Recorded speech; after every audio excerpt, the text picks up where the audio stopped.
Bonjour Nabino, bande konyoso bozui occasion kolanda biso une fois de plus. Kola pambola bino bisika boza. Toza na cadre ya émission na biso bon momesano.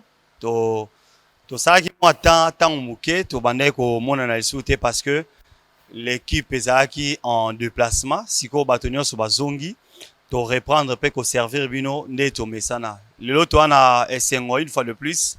Yakoyamba apôtre Glody Banda, donc l'apôtre de l'église, né to bengakaye. Après, moi, mi bembo na cadre kaya musalo to salaka par-ci par-là. À Zongeli Biso. Bonjour apôtre Glody. Bonjour pasteur Chic. Boni déplacement musala nzambe makamyo sur l'équipe bien. Tout va bien, par la grâce. En tout cas, tout ça n'est koyambo une fois de plus.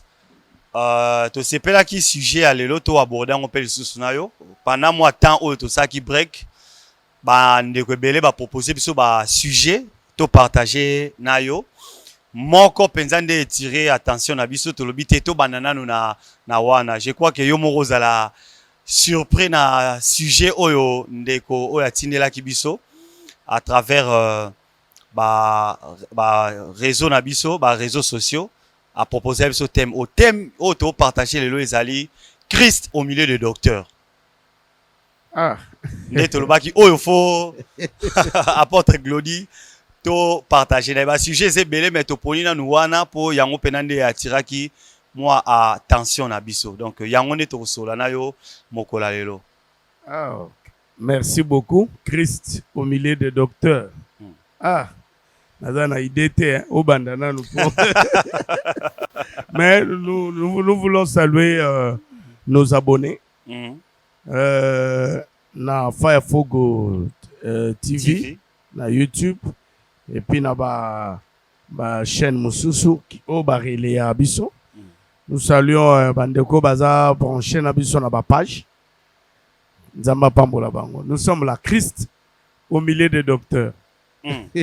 Yango ne tozo aborder mokola lelo Christ au milieu de docteurs. Na ebité likanisini ndeko salaki nango vraiment na sima na ko proposer sujet o. Déjà d'emblée tant ozo ka Christ au milieu de docteurs. Ozo penser na nini. Idée ni na liboso ezo ye là-haut tant de joyo ki sujet wana. Christ au milieu de docteurs. Pour dire vrai, quand tu as lancé les sujets, j'avais aucune idée. Mais quand tu as renchéri, na moni Luc chapitre 2, je ne sais pas si...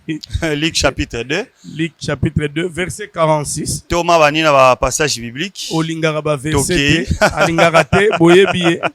C'est un pasteur, c'est un enseignant, mais qui n'aime pas les... Luc chapitre 2. 46. Verset 46. Nga saka pona otanga interprétation esa ngate yayi.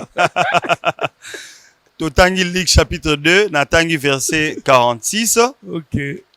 Au bout de 3 jours, ils les trouvèrent dans les temples, assis au milieu de docteurs, les écoutant et les interrogeant. 47. 47. Tous ceux qui l'attendaient étaient frappés de son intelligence et de ses réponses. Non. On dirait erreur Maurice Salemi. 46. Wana yonim to oyeb sabiso. Donc na baneli 46 au bout de 3 jours ils les trouvèrent dans les temples. Oui. Ba trouver nani to koyoka kaka assis non Jésus. Non. Assis au milieu des docteurs. Oui. Les écoutant et les interrogeant. Bon, papa, au milieu des docteurs, il les écoutait. Il ne les prêchait pas. Il ne les enseignait pas. Jésus-Christ ne les enseigne pas. Selon 46, verset 46e. Bakoutiye azo yoka bango pe aotuna ba question. Na ngina relancer yo. Awa abandi ministère to ministère nanu ebandi. Abandi nanu te, il a à peine 12 ans. OK. Il a à peine 12 ans. Mais verset 47e elobi mayele na ye na ba réponse na ye et comme sibiso. Ba docteur ba okam.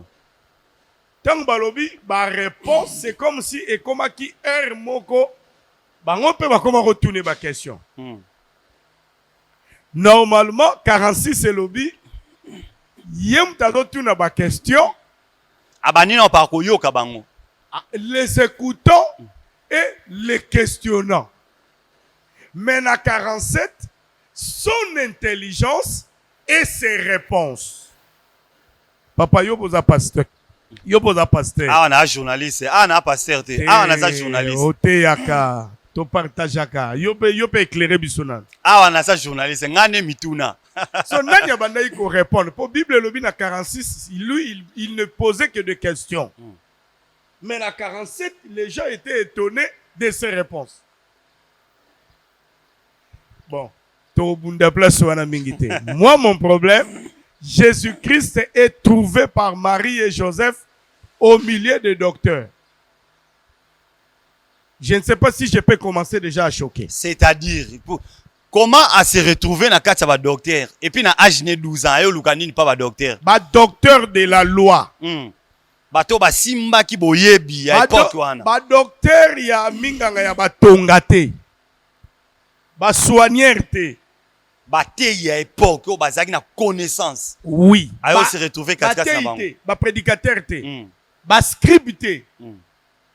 Mais les enseignants ba lakisi, ba tangisi. Il y a une différence entre un prédicateur, un messager et un enseignant.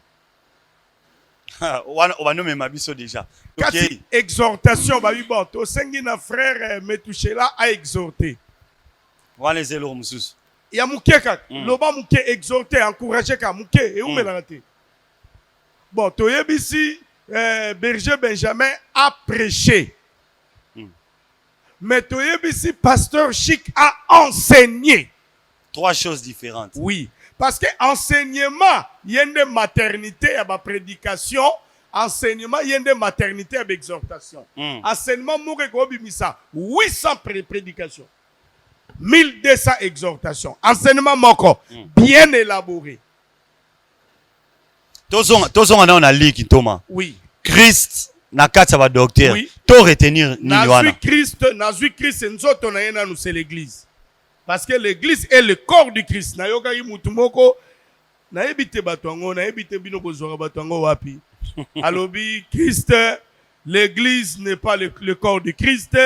Christ n'est pas la tête. Na yoka bino kwango na lokwa na zaipe libanda na linga na ngana kota makambo wana te. Mais l'église c'est le corps du Christ. Et lui-même Christ, il est la tête de son propre corps. Donc c'est lui le chef de l'église. Et l'église est son corps. Lokola bakuti yemoko mubimbane na mutu na nzoto na makolo. Parmi au milieu des docteurs, c'est que bazo zabiso l'église na moment otozali au temps de la fin, l'église il faut ça la nyoso est s'entourer na ba prophète te mais na ba docteur. Oui, pasteur Chic, tant on a zaki na libanda na voyage. Je écoutez dans une vidéo un bien-aimé alingi asala achabiso moi mubulu moko ezanga na ngotina. Bon c'est normal hein, ba batanga ba livre ba mythologie grecque. Comment l'église va ta mythologie? Batanga Machiavel et puis ça matin mais biso da Biblia. Ba bazozo ba principe kuna. Christ n'est pas le chef de l'église. L'église n'est pas le corps. Naboya qui occupe biloko. Nzoto naye, c'est l'église. La tête, c'est lui-même. Donc, lokola bakuti Jésus-Christ. Na kata ba docteur, elingo yebisa biso que tant ozalango, ezata église et vanda, église et se faire entourer de docteurs. Je vais seulement dire ceci. C'est le temps des enseignements. C'est le temps des enseignements. Mais Bible lobby, église est assise sur le fondement des prophètes et des apôtres. Yosko yo ba sous ba docteur lelo. Au moins te bando comme moi compliqué. Et le prophète et les apôtres. Je sais que Dieu avait établi premièrement les apôtres. Je suis un apôtre. Et le prophète, fondement la bango. Maintenant ozo bakisa. Acte chapitre 13 verset 1er. Bakisa acte 13 premier. Total acte chapitre premier. Comme ça, bandeko bana ndaku. Bozo tanga na biso ensemble, peut-être. Autres ont inventé. Te totanga ensemble pour que biso nyonso toyeba. Acte chapitre 13, verset 1er. Oui. Il y avait dans l'église d'Antioche des prophètes et des docteurs. Oh. Barnabas, Siméon appelé Niger, Lucius de Cyrène, Manaën, qui avait été élevé avec Hérode, les tétrarques, et Saul. Il y avait dans le groupe, dans l'église d'Antioche, il y avait des prophètes et des docteurs. S'il n'y a pas de docteurs, les apôtres et le prophète bako sambriye makas. Ah bon? Et Jésus-Christ bakuta qui est autour des prophètes, autour des apôtres. L'église est déjà implantée. L'implantation continue. Oui. Donc, on y a sabiso église nyonso apôtre azali. Non, église nyonso prophète azali. Normalement, il faut docteur azalana. Nalina lo baboui. Je clarifie mes propos. Le temps des évangélistes et l'équipe. Et l'obité que l'évangéliste est au bon moment. Non. Est-ce que la croisade d'évangélisation est minene, Paul Gabi, Sainte-Thérèse, Terrain à Sosa, ainsi de suite. Le stade, au monde en ressources. L'embité, ce n'est plus le temps. Saison en exercice à Bamoté. Tant il pasteur, yangoté. Mais les pasteurs continuent leur travail à paître les troupeaux. Tant il y a prophète et l'équipe. Ce n'est plus leur temps. La prophétie, la voyance, la spiritualité, ce n'est plus le temps de ces choses. C'est l'apôtre de l'église qui parle. C'est le temps des prophètes. Je suis l'apôtre de l'église. Bon. Paul Azara qui est apôtre, il y a bien circoncis, non? Au Pexaïte, à de Cilicie, à de Alsace, au Pexapolte, à de Croatie, non? Mais Thomas, qu'est-ce qui vous fait dire que Otoan a temps? Ce n'est plus docteur. Ce n'est plus le temps des apôtres. C'est le temps des docteurs. Pourquoi? Nous sommes dans la confusion. C'est le docteur, c'est l'enseignant avec les écritures qui amènera la bonne interprétation. On peut me dire, le prophète nous fixe par rapport au temps. Dit. Nous ne sommes pas autant des enfants de fils d'Issachar. Nous ne sommes pas du temps où le prophète comme sentinelle, Amati, Aomona, Azoloba. Awatozali face ya ba doctrine yamabe, les doctrines des démons, les sectes pernicieuses. Les gens auront la démangeaison d'écouter la spiritualité de Boé, la spiritualité de Boé, la spiritualité de la terre, la spiritualité des arbres, la spiritualité. Christ ne plus présenté. Oh yo, toi tu as besoin, toi investir yona les esprits de la prospérité. Vous voulez plus présenter des esprits au lieu de présenter les Saint-Esprits.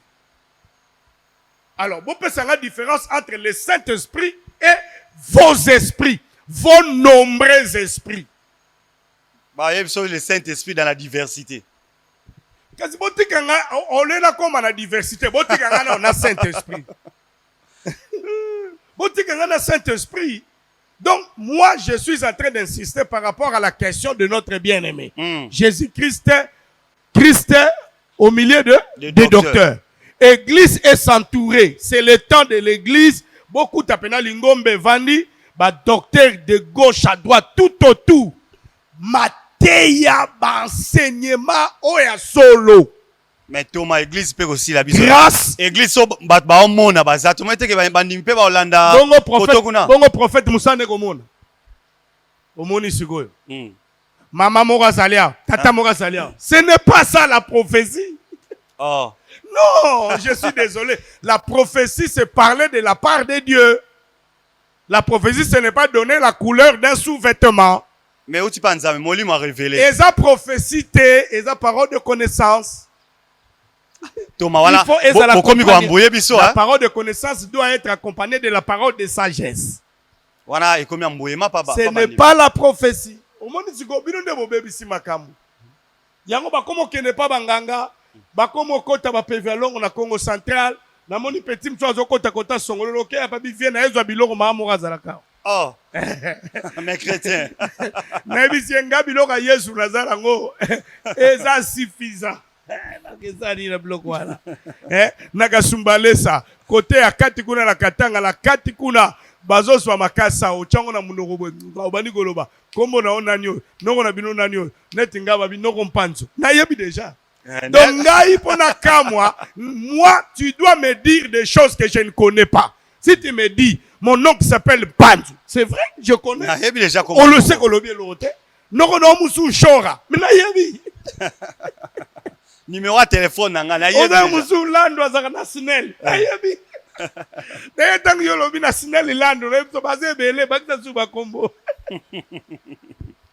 C'est le temps des docteurs. Église, docteur. Docteur, les enseignants. Dans l'église d'Antioche, l'église qui a évangélisé le monde, il y avait des prophètes, il y avait des docteurs. Docteur, asa encadreur. Docteur Oyeb sa prophète Maramolobi obeti libanda. Docteur akoyana soubasma. Docteur akoyana vérification. Docteur akoyana lumière. Mais Fumu nalingi o préciser pe bande ko ba landa biso. Ba docteur pe maîtrise des athées à doctrine bazali hein. Je ne parle pas de docteur en théologie. Je suis en train de parler des docteurs des Éphésiens 4. Il y a ministère. Les docteurs de ministère. On investir. C'est à qui Dieu a donné la grâce de pénétrer les Écritures, de décortiquer, de déceler les points difficiles. Il y a des points difficiles dans la parole de Dieu. C'est les docteurs à recevoir lumière à Fungoli. Je parle de quelqu'un. Oh, Soka Telemi, c'est un grossiste. Passez chic. Docteur à grossiste. Oyebi so ofani na docteur solo o faina yeboy oyoka posa mbala moko o allumer o activer enregistrer docteur solo soka solo batango kenda obani ko riminer makambo nyonso alobaki ozwi na ba sujet ozwi na ba thème e baza ebelete yango na ngai na yebisa o tozwa kaka ya Kinshasa awa toza penza ba docteur te bate bazali Kinshasa toni na ba prophète na ba docteur papa Soni na ba pasteur papa Soni Mukwenze na tengi na ngaka moko yango na lobi baza me ya moko ba sala musalo oyo zolo bana ndeni. Voilà pourquoi Dieu commence à prendre d'autres ministres à osopela bango dose ya enseignement. Comment ça? Mais moi je suis mutaza pasteur moi nzamba sopele ngolu et pegisa mite. Moi je suis un apôtre. Je suis apôtre de l'église. Moussa nanga isimba kombo kombola. Yango badamo nanga méchant. Je ne suis pas méchant. Je ne peux pas supporter la saleté dans le corps. Il faut na combat. Mais Dieu m'a ajouté la dose d'enseignement. Nous enseignons. Nous avons une école biblique. Nous avons une université théologique. Nous avons des ouvrages que nous écrivons. Nous éclairons parce que ceux qui te font kimia bana bakoti zamba bazo kota bango zamba. Il y a beaucoup de colloquettes sauvages. Bande rebelle va comprendre te. Poto ba fils de prophète bazo zela biloko bazo lamba petit moko soka bimela wapi na ebakate mutete la mutandu to musakata. Azaki mutu ekolo nini abimana matiti moko boye batinda eta kotsa na nzungu bamonate batinda ete bamonate. Il y a des gens vraiment nani abenga yo na zongeli yao.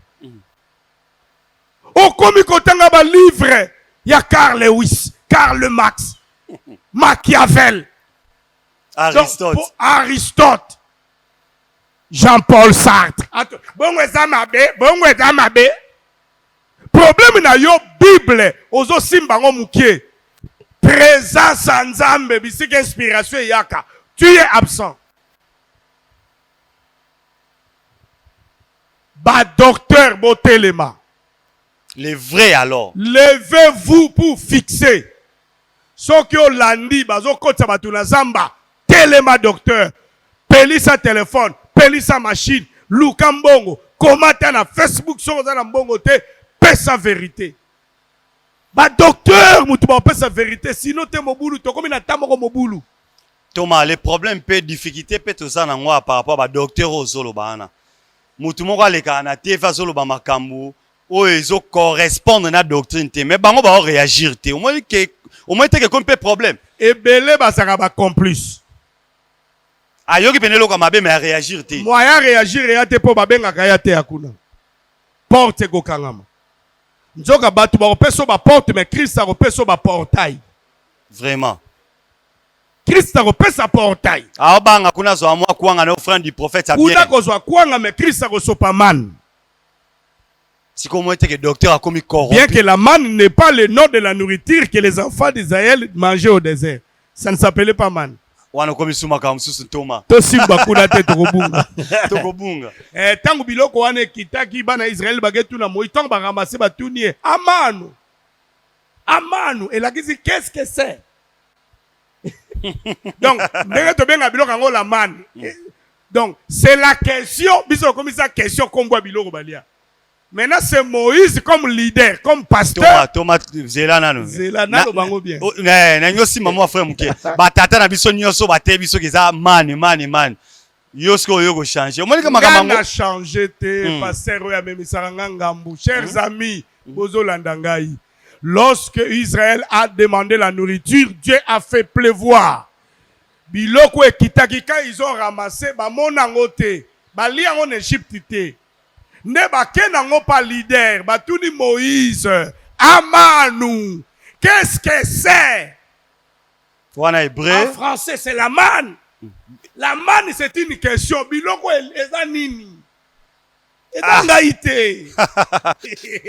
Thomas Fongoli porte mususa. Ezangaite. Batunaki Moïse. Amanu. La manne. La manne n'est pas le nom de la nourriture mangée au désert. La manne, c'est la question. Et Anine. N'a commis place pour dire ceci. Si tu es Moïse, tu dois avoir la connaissance. Pour répondre au peuple. Moïse, c'est quoi? Petite réponse. Allo Biboy.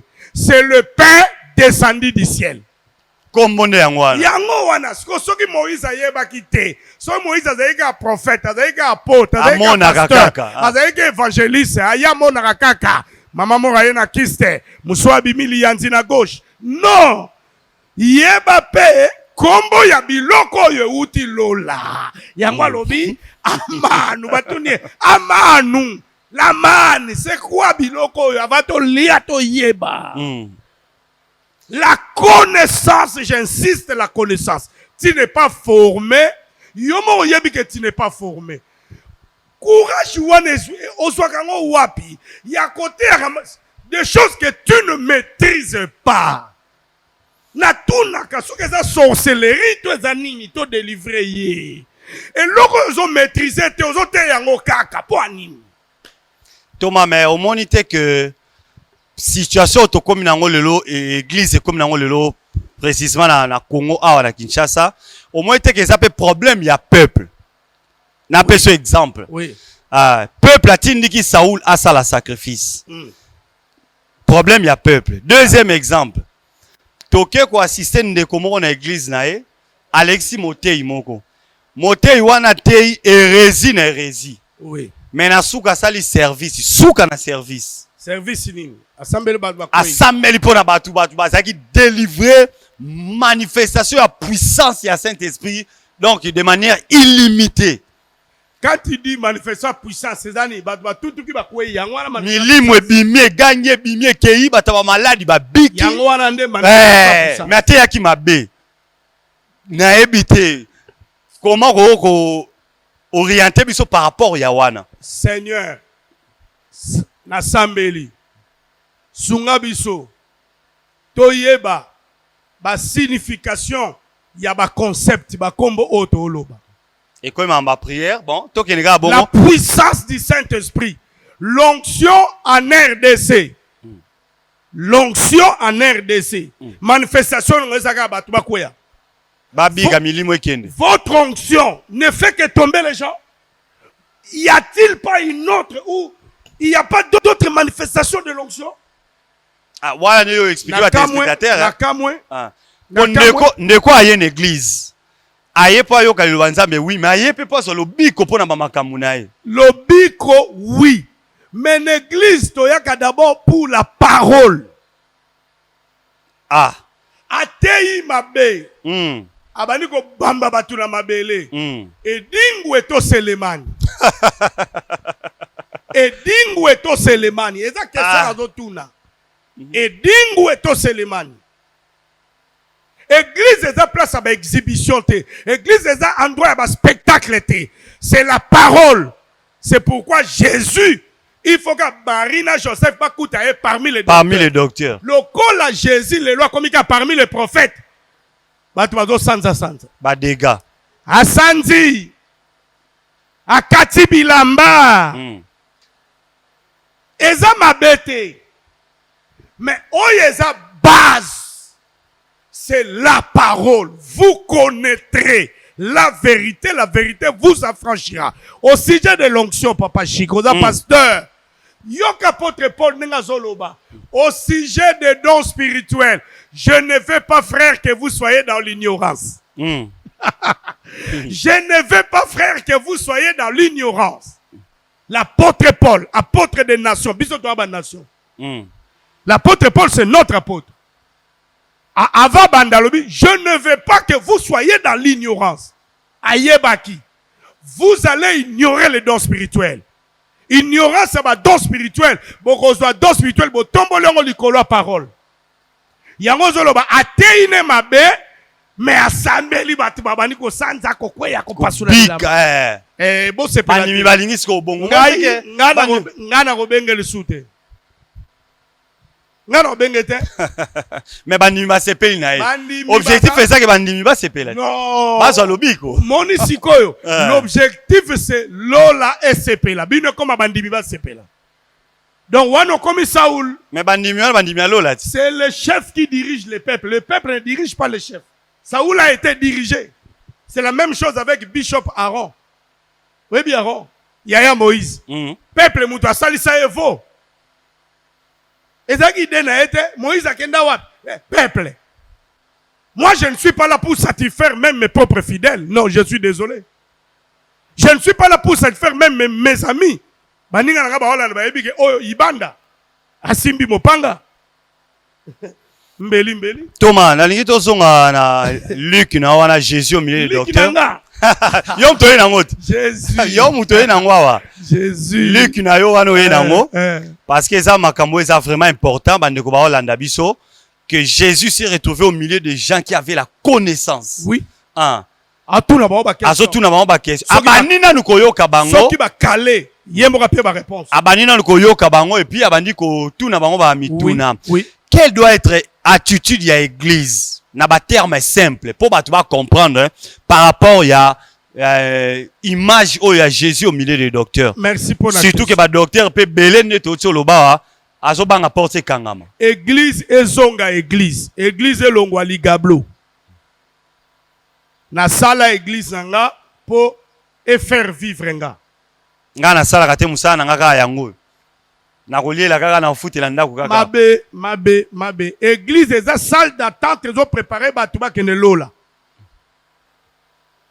Église est une salle d'attente préparation ya lola. La préparation de l'épouse de Christ. Si c'est ça la base de l'existence d'une église. Ah, Christ sera au milieu des docteurs. Matéya maloba. Éclaircissement. Ça, ce n'est pas l'église. Moi, je pleure. Ça, ce n'est pas l'église. Grâce au Yangote. T'as la grâce à Sikebimi. Ça, c'est l'église. La personne qui a apporté la grâce. Je parle de Christ. Le porteur de la grâce. L'incarnation de la grâce. Était propre. Pourquoi? La grâce. Écoute, ça a saleté alors que mon méminango a une propreté. La grâce divine est propre, elle est pure. La grâce ne supporte pas le péché. C'est la grâce qui nous rendra compétents. La grâce. Cette grâce, oh yo, ils ont comme ça moutou, écobiste.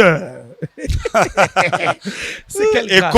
Grâce c'est comme il ça mutu masanga. Grâce c'est comme il ça mutu makaya na bangi. Grâce kaka. Grâce te wana graisse. Ah, Thomas. Wala Grèce ou baby saramabo on a bilamba. Baby sibango. Bandimi ba komi vraiment na confusion, ba komi na difficulté. Bandimi Bazoye bate basala nini. Bandimi ya batu bazali na pasi mutu pasi alukaka lobiko. Lobi kongo luka akende awa mabe, akende awa mabe. Mabe nango yango wana koto ba ko. Aya beglise alimete mabe, akende kota bandali mabe. Asonga kota kinkole mabe. Na otanga ba komi nyonso. Limete salut. Akende kota maluku mabe. Azonga église matete mabe finalement. Kosimba matete. Pour des raisons. Surtout que l'église à côté. Pour des raisons d'ordre personnel. Ne touchez pas ma tête. Ya bumbu mabe, ya seulement mabe. Te bumbu nazala bandeko langa ebele. Tokende wab, limete mabe. Surtout limete. Babi réputation, bandale, kitambo mabe, gombe mabe. Tokende pas bandimi bakende wab. Mutu na mutu a s'examiner. Église na ye nenga zo memelango. Ezali gablo na ye asombelaka mituka na ba costume, mapangu, bana batangelaka to a préparer batu po na lola. Moi, mon problème, la préparation de l'épouse, c'est mon affaire. Si c'est mon affaire, mon église, il y aura la parole de Dieu comme pilier, premier pilier. Il persévérait dans l'enseignement des apôtres. Thomas, qui n'est pas aussi ça, ne comment azolanda biso depuis quelque part atine biso message alobi Thomas net nga na contre na ngai natali tali nazomona beglise kaka oyo yo zoloba na ya lolengi ya mabe na fana na ndaku tona kine pona contre na nga beglise ezaka ya Jean wana na ka oyo nasala ni natikala na ndaku ko bondela nzambe batikala na ndaku te. Bible lobi n'abandonnez pas votre assemblée là où 2 ou 3 réunis à mon nom je suis au milieu d'eux. Verset refa na ndaku ezate. Mais assemblée là, Nzambe a éclairé. Pour na contre l'église, il y a ma caractéristique comme l'amour au PCZati. Nzamba kotinda basakoli, Nzamba kotinda bantoma, ba docteur. Papa, ata ivré et dominé kangi bilanga mubimba, blé et gozangate. Je sais que les faux nous ont envahis. Ils ont peut-être beaucoup de moyens que nous. Mais nous aussi, en tant que blé, avec la parole pure, la saine doctrine, avec le Saint-Esprit, l'onction sans mélange. Papa, il fait un long abisote. Ngai pe na yoka na ngapete na parole bon na suka, il fait un long agiblé. Il fait un long agate. Thomas sexy biso na bande ko bala na biso onction sans mélange. Thomas za makam. Et à un moment ba baloba ko zala trop critique vis-à-vis baninga. Aza critique l'onction sans mélange papa. Tangu nga nazali ko lobela makambo na yebi makam na zoloba. Église oya église yango yo te oyo eze église te bolukela ngo kombo. Bolukela ngo kombo tangu solo bana nzambe pourquoi linga nga na vivre na ta oyo. Ayebisinga la ngako vivre na ta oyo po osimba kombo. Kombo ango tango ko simba yo kuna o yo critique. Mais moi je ne peux pas acclamer. L'évangile n'a pas d'amis.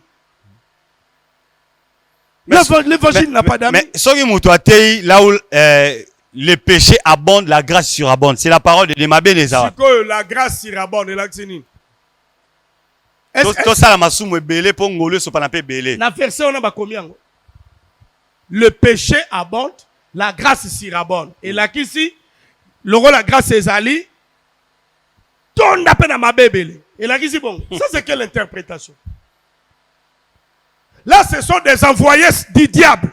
Ah, ça c'est trop on fort. On vous a envoyé pour besoin d'écriture, pour balola ngona ndenge na bino. Je suis désolé. Je suis désolé. Je suis vraiment désolé. En tout cas, bande ko bazola ndabso na ndaku.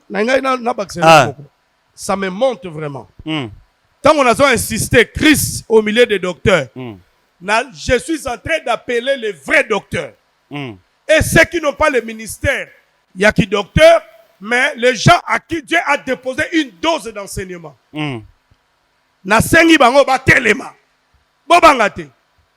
Docteur Berthe Bapedi telema. A telema. Basali. Bishop Maf, aza docteur te. Aza pasteur. Mais na deux enseignements. A telema bazebele Glody Banda telema to telema biso nyonso Raoul Mbulu azana KDC les assemblées de Dieu a telema batu ba telema. Pourquoi? C'est le temps maintenant de tout examiner. Oyena likambu to examiner, to expliquer. Bandi mia béré. To examiner. Wala kote daki bandi mia béré. Sikoy komi pena ba ministre a béré. Bango va examiner eloko mo comment encore. Otiki la bandi mité. Sikoyo biso moko ba ministre ba tata ya béré. Nous sommes de pères, des oncles de béré to telemi. To telemi. Nous examinons. Mikolo on a examiné. Apôtre Paul nous a parlé du voile. Mais pourquoi bino bo light sabatou mouchoir de tête? J'examine. Toma ya kakana makamna. Na simbite na lobi boy.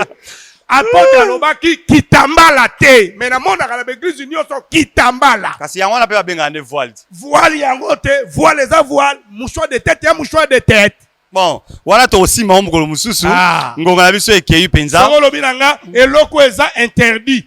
Expliquez-moi pourquoi on a interdit. Oh, est interdit. Expliquez-moi pourquoi c'est interdit. Boussoa yelenga ba verset moko.